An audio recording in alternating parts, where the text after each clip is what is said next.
industri alas kaki, garment, tekstil, dan kulit. TGSL merupakan sektor industri berorientasi ekspor yang selama ini menjadi salah satu penopang utama industri manufaktur nasional. Jutaan buruh di sektor ini telah bekerja dalam ritme produksi tinggi dan disiplin ketat untuk menghasilkan keuntungan besar perusahaan multinasional dan pemegang merek brands global melalui rantai pasok produksi yang panjang, timpang, dan eksploitatif. Namun dalam penetapan upah tahun 2026, buruh sektor TGSL justru menjadi korban kebijakan yang tidak adil. Di berbagai daerah, buruh tidak memperoleh kenaikan upah sektoral kabupaten maupun kota. Meskipun produktivitas terus meningkat, beban kerja semakin berat, nilai ekspor nasional tetap tinggi, dan keuntungan brand global tidak pernah menurun.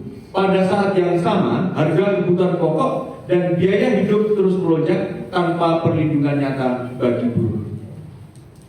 Fakta menunjukkan bahwa sejumlah daerah seperti Kabupaten Cirebon, Subang, Sukabumi, Cianjur, Purwakarta, Garut, Majalengka, Sumedang, Indramayu, Tangerang, Brebes, Tegal, Batang, Jepara, Pati, Rembang, dan daerah lainnya, upah sektoral TGSL dibatalkan, bahkan dihapuskan dengan SK UMSK 2026 melalui keputusan Gubernur dan Bupati.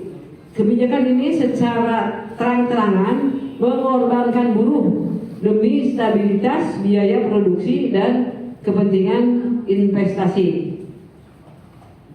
Ironis dan tidak adil, karena dalam setiap momentum perjuangan kenaikan upah, buruh sektor TGSL justru menjadi kekuatan utama mobilisasi massa. Namun keberadaan mereka seringkali disisihkan dalam meja perundingan, baik oleh unsur pemerintah maupun oleh sebagian aliansi buruh sendiri, dengan stigma bahwa sektor TGSL bukan sektor unggulan yang layak diperjuangkan secara maksimal. Situasi ini memperlihatkan ketimpangan struktural dalam rantai nilai global, di mana beban krisis, efisiensi, dan tekanan biaya produksi sepenuhnya ditimpakan kepada buruh. Sementara itu, pemegang merek global tetap mengamankan margin dan keuntungan besar dengan berlindung di balik regulasi negara dan kebijakan upah murah.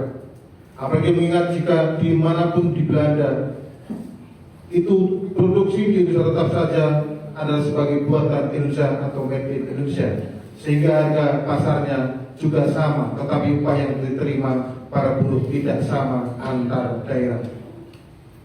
Atas dasar kondisi tersebut, konsolidasi Serikat Buruh Sektor TGSL merupakan kebutuhan mendesak untuk menyatukan kekuatan dan merumuskan strategi perjuangan kenaikan upah.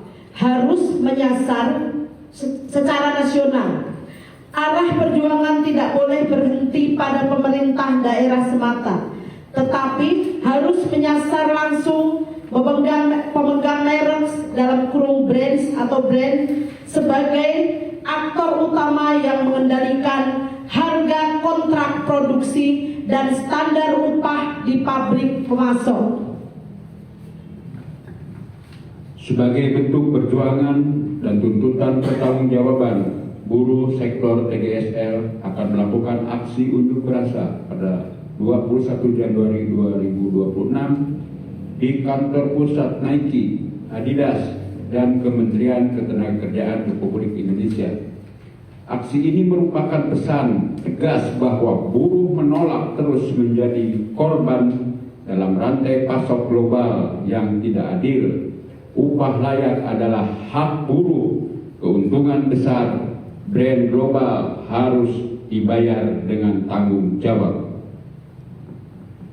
Untuk itu, Serikat Buruh Sektor TGSL Indonesia mendesak: 1. Pemilik merek atau brand dan supplier secara bersama tanggung renteng bersama untuk memberlakukan upah yang sama untuk merek yang sama. 2. Mengajak buruh dan serikat buruh untuk bersatu padu, bahu-membahu, mendesak supplier maupun pemilik merek menjalankan upah yang sama untuk merek yang sama. 3. Mendesak Kementerian Ketenagakerjaan Republik Indonesia segera memanggil para pemilik merek atau brand dan segera menghapus diskriminasi upah yang terjadi pada sektor industri TGSL dengan memberlakukan upah yang sama untuk merek yang sama. 4. Mendesak Kementerian Tenaga Kerja Republik Indonesia menghentikan disparitas upah buruh antar daerah dengan membuat konsep kebijakan upah layak nasional bersama dengan serikat buruh. Demikian siaran pers ini kami sampaikan atas perhatian semuanya pihak.